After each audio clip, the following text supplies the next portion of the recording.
भाजपा तो ब्राह्मणों की पार्टी मानी जाती है। यही दुर्भाग्य है। अब यूजीसी के माध्यम से हमारे बच्चों की प्रताड़ित करने का सरकार का ये इरादा है। सवर्ण संगठन जितने भी हैं सड़क पर उतर रहे हैं और इसका बड़ा भयानक परिणाम झेलना पड़ेगा केंद्र की सरकार को। समता की बात की गई, असमानता ही कहाँ थी शिक्षा में? ये भारतीय जनता पार्टी कर रही है। ये कहाँ असमानता रही है?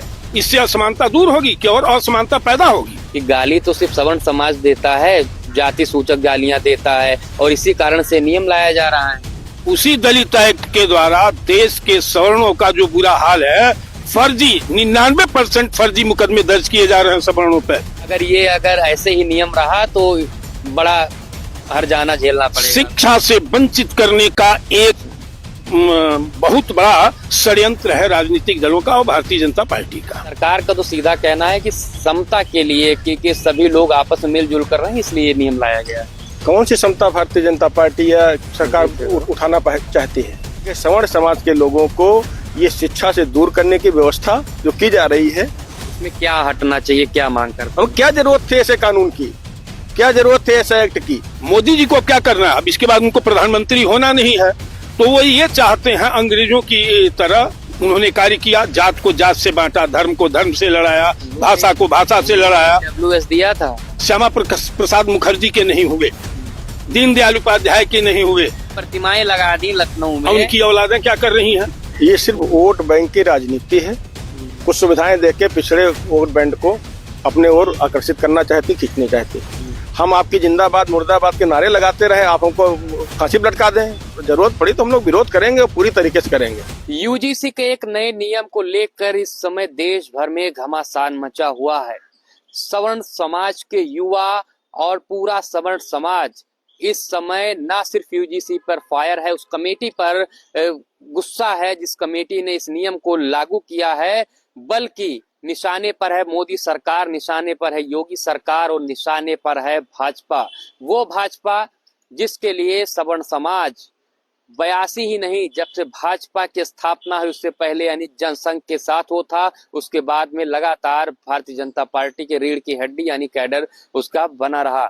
लेकिन अब यूजीसी में जो नियम आया है उसमें नियम है कि अगर कोई सामान्य वर्ग का छात्र है और उस पर कोई दलित, ओबीसी, आदिवासी और वर्ग के छात्र अगर कोई इल्जाम लगा देते हैं तो उन पर कार्रवाई होगी। और अगर समिति में अगर जो जांच हो कमेटी में अगर वो लोग निर्दोष भी पाए जाते हैं तब भी ना जो जिसने इल्जाम लगाया था उसके खिलाफ कोई कार्रवाई नहीं होगी। इसको लेकर जगह जगह पर छोटे कस्बे में, बड़े जिले में, महानगरों में, लखनऊ में, दिल्ली में सब जगह प्रदर्शन हो रहा है। क्षत्रिय समाज के संगठन अलग प्रदर्शन कर रहे हैं। सोशल मीडिया पर आवाज खासकर अभी उठ रही है। वैश्य समाज के लोग भी, लाला श्रीवास्तव समाज के, कायस्थ समाज के लोग भी आवाज उठा रहे हैं। ब्राह्मण समाज के लोग भी आवाज उठा रहे हैं। ब्राह्मण समाज के इंडिविजुअल लोग जो नौकरियों में हैं, अपने अपने अलग क्षेत्र में काम कर रहे हैं, वो लोग कह रहे हैं कि आखिर ये क्या हो रहा है। कल को उनके बच्चे को कोई भी फंसा सकता है और उनका कैरियर कोई बर्बाद कर सकता है। इस मामले पर हमारे साथ आज बात करने के लिए अखिल भारतीय ब्राह्मण महासभा के राष्ट्रीय अध्यक्ष पंडित राजेंद्र नाथ त्रिपाठी और अखिल भारतीय क्षत्रिय महासभा के प्रदेश अध्यक्ष भूपेंद्र प्रताप सिंह हैं।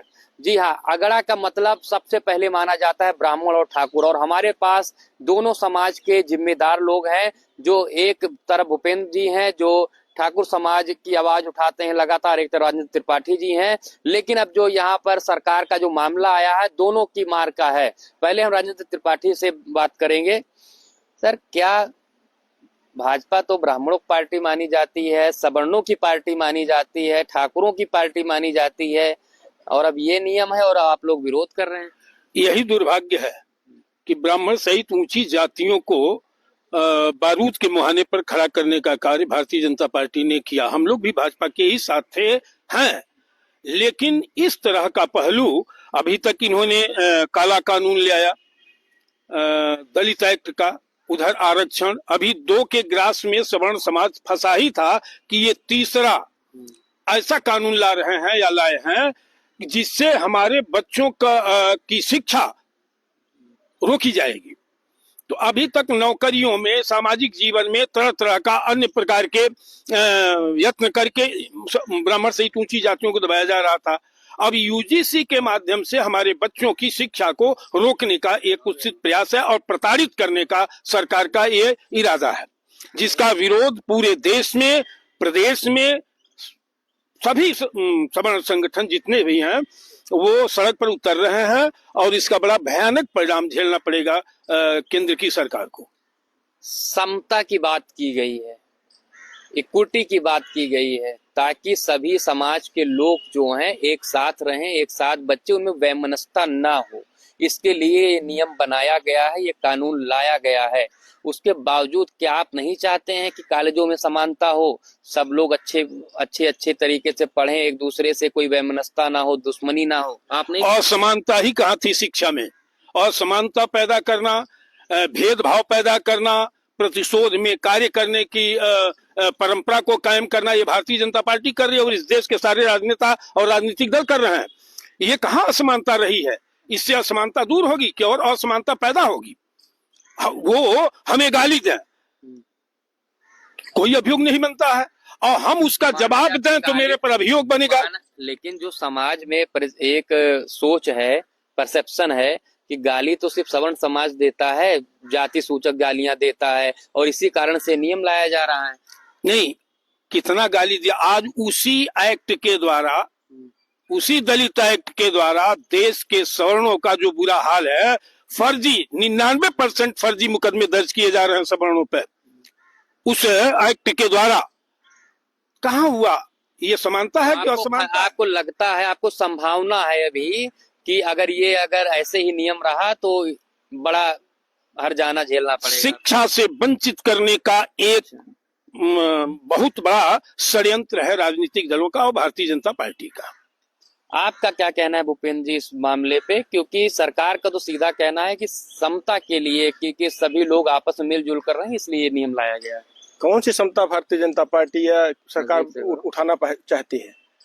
क्या हमारे समाज में सब लोग मिलजुल के आज नहीं रह रहे हैं? जातवादी के रूप में बांटने का काम आज ये कर रहे हैं?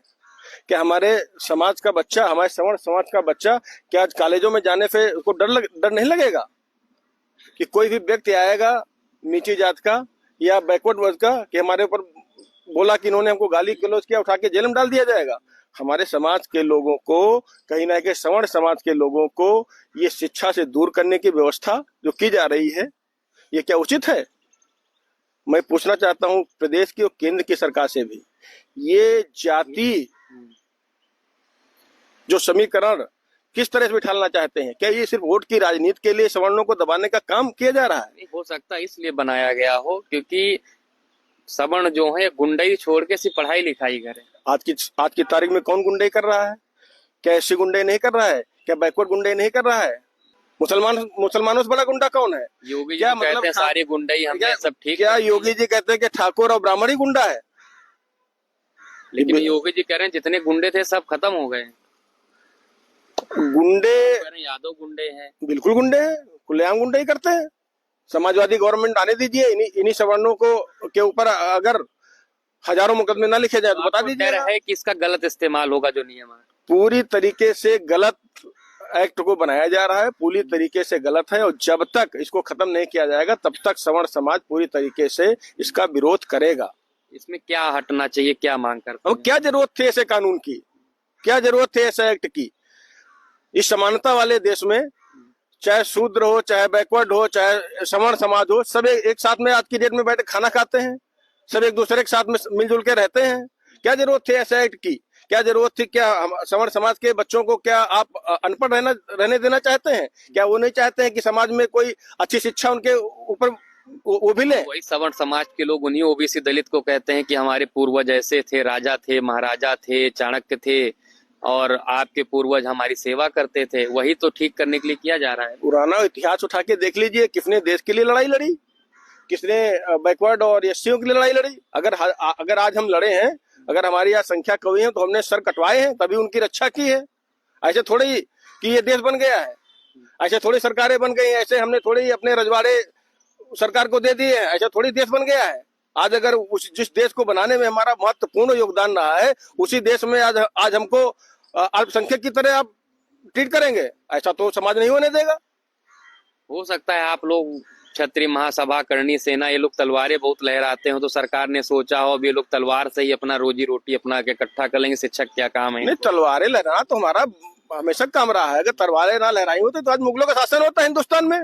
तो वही तो सोच रहे होंगे आज फिर तलवार के दम पे नहीं तो क्या चाहते हैं? अगर मुगलों का शासन चाहते हैं तो हम लोगों को बंदी बना दे, हम लोगों को अलग व्यवस्था दे दे, या बता दीजिए कि सवर्ण समाज अलग देश ले ले, हमारा अलग देश में रह जाए। अगर ऐसा चाहते हो तो एक बांग्लादेश और तैयार कर दे। आप बताइए क्यों इतना परेशान है? क्या माना जाता था कि एक चीज पे आज भी कई ओबीसी समाज के जो इंटेलेक्चुअल हैं, एससी समाज के इंटेलेक्चुअल हैं, वो कहते हैं कि शिक्षा पे हजारों साल से ब्राह्मणों का कब्जा रहा, और उस कब्जे को जाता हुआ देखकर वो आरक्षण से इसीलिए इतना चिढ़ता है, वो ऐसे नियमों से इसीलिए इतना खौल जाता है, उसका कलेजा खौल जाता है, वो गुस्सा हो जाता है, क्रोधित हो जाता है, क्योंकि ये सीधा चोट ना उसके धन की है। शिक्षा उसका धन है और शिक्षा के दम पर ही वो हजारों साल से राज करता आया है। ये आरक्षण समर्थक और सवर्ण द्रोही ताकतों का चलता तो अपर कास्ट के ब्रेन का ऑपरेशन करके सीटीबीटी कर डालते, लेकिन उनका चलना नहीं, ये गॉड गिफ्टेड है। रह गई बात, जब तक सवर्णों के नेतृत्व में प्रदेश का, देश का शासन रहा है, सबको समान रूप से न्याय मिला, कहीं किसी का उत्पीड़न नहीं हुआ। लेकिन ये कुछ अराजक तत्व मानसिक रूप से जो अन्य जातियों के प्रतिशोध में है सवर्णों से, ये उनके दिमाग की उपज है। मोदी जी की उपज है ये, बिल्कुल कहेंगे। ओबीसी अगर एक पीएम है तो आपका कहना है कि मोदी जी की उपज है? बिल्कुल बिल्कुल। मोदी जी को क्या करना है? अब इसके बाद उनको प्रधानमंत्री होना नहीं है, तो वो ये चाहते हैं अंग्रेजों की तरह। उन्होंने कार्य किया, जात को जात से बांटा, धर्म को धर्म से लड़ाया, भाषा को भाषा से लड़ाया। WS दिया था, इसकी मांग आप लोग किसी सवर्ण, कोई सवर्ण आज तक नेता नहीं दे पाया। जब दिया, हाँ। आप खाली झोला दे दीजिए किसी को और किसी को सामान भर के दीजिए, दोनों में अंतर है कि नहीं है? तो खाली झोला मिला है, उससे क्या लाभ है? हमारे बच्चे जो हैं न उम्र में उनको छूट मिल रही है, ना अन्य किसी सरकारी सुविधा प्राप्त हो रही है। AWS क्या? हाँ बिल्कुल है, उससे बढ़िया को समाप्त कर दें।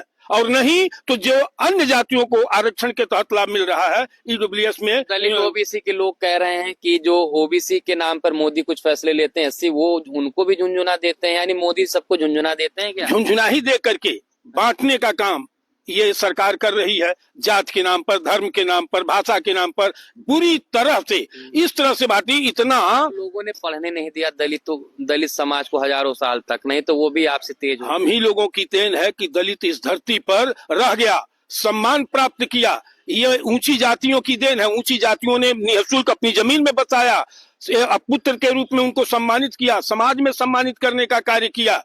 अगर हम इनके जैसे प्रतिशोधी रहे होते हमारे पूर्वज, तो आता पता नहीं लगता इस धरती पे लोगों का। आप लोगों ने, ब्राह्मणों ने, ठाकुरों ने खूब उन लोगों के ऊपर जुल्म किया, और आज जब उनका नंबर आया तो आप दोनों लोग एक हो गए। पहले आप लोग राज के लिए लड़ते थे। नहीं तो उनके शासन काल में जितना सुरक्षित रहे हैं, आज बताएं कितना सुरक्षित हैं? यही है कि केवल गाली देने का काम इनको ज्यादा मिल गया है। तो गाली किस तरह की, काहे की गाली? ये तो एक फैशन बन गया है ना। ये वोट की तुष्टीकरण राजनीति है, और ये सब चीज सिखाया है राजनीतिक दलों ने, और किसी ने नहीं सिखाया। वोट को जिस भी बात को लेकर के भारतीय जनता पार्टी दलित और पिछड़ा के पीछे पड़ी हुई है, तो दलित और पिछड़ा मायावती के अलावा दलित किसी का है ही नहीं, उसने प्रमाणित कर दिया है। रह गई बात भारतीय जनता पार्टी की, किसका है नहीं बता रहा हूं। भारतीय जनता पार्टी का कोर वोट बैंक है, ब्राह्मण, ठाकुर, लाला, बनिया, ये कोर वोट बैंक है। ये श्यामा प्रसाद मुखर्जी के नहीं हुए, दीनदयाल उपाध्याय के नहीं हुए, अटल, आडवाणी, जोशी, मुरली मनोहर जोशी, कलराज मिश्र के नहीं हुए। बड़ी बड़ी प्रतिमाएं लगा दी लखनऊ में। उनकी औलादें क्या कर रही हैं? उनकी औलादों के साथ क्या कर रहे हैं? वो एक वोट भुनाने के लिए हर 15 दिन में कोई ना कोई अटल योजना, पंडित दीनदयाल अंत्योदय योजना, पंडित श्यामा प्रसाद योजना उनके नाम से निकल रही है, पेट किसका भर रहे हैं ये उस सवर्णों योजना के कहाँ समझ पा रहा है? ऐसा एक काम बताइए ना कि जो सवर्णों के लिए भारतीय जनता पार्टी के EWS ले लिया, EWS का तो रहा हूँ कि खाली झोला दिया आपने ना, भर के दीजिए ना, तब मैं मानू। खाली झोला लेकर के क्या करेंगे? उसी तरह से इन प्रतिमाओं को बेचने का काम कर रहे हैं, उस नाम पर दलितों को, पिछड़ों को दे रहे हैं। आपको क्या लगता है कि क्या भाजपा की इसकी कोई रणनीति है इसके पीछे? ये सिर्फ वोट बैंक की राजनीति है। अगड़े पिछड़ों को लड़ा के भारतीय जनता पार्टी जानती है अगड़ा तो हमारा है ही, कहीं ना कहीं पिछड़ों को कुछ सुविधाएं देके पिछड़े वोट बैंक को अपने ओर आकर्षित करना चाहती, खींचना चाहती। तब ठीक है भाई, अगड़ा तो आप मानते हैं कि अगर भाजपा के साथ रहता है और किसी भी कीमत पर रहेगा। कई बार वीडियो वायरल होते हैं कि अगर पेट्रोल 1000 रुपए में बिकेगा तब भी हम भाजपा के साथ हैं, चाहे जितनी लाठी खानी पड़ेगी तब भी हम भाजपा के साथ हैं। तो ये भी सही नहीं, भाजपा के साथ होने का मतलब क्या हम सूलीप थोड़े चढ़ जाएंगे? क्या भाजपा हमको सूलीप चढ़ा देगी? हम आपकी जिंदाबाद मुर्दाबाद के नारे लगाते रहे, आप हमको फांसी पर लटका दें? इतना तो सवर्ण समाज अपनी संवेदनाओं के साथ तो नहीं खेल सकता है, हमें लगता है। कहीं ना कहीं अगर जरूरत पड़ी तो हम लोग विरोध करेंगे और पूरी तरीके से करेंगे। कैसे विरोध करेंगे? पूरी सड़कों पे उतर के विरोध करेंगे, लेकिन इस काले कानून की जो नींव उन्होंने रखी है उसको हम आगे बढ़ने नहीं देंगे। इसे हमारे अध्यक्ष जी ने बताया अभी, हम हरिजन एक्ट का मामला पिछले कई सौ वर्षों से लगातार झेल रहे हैं।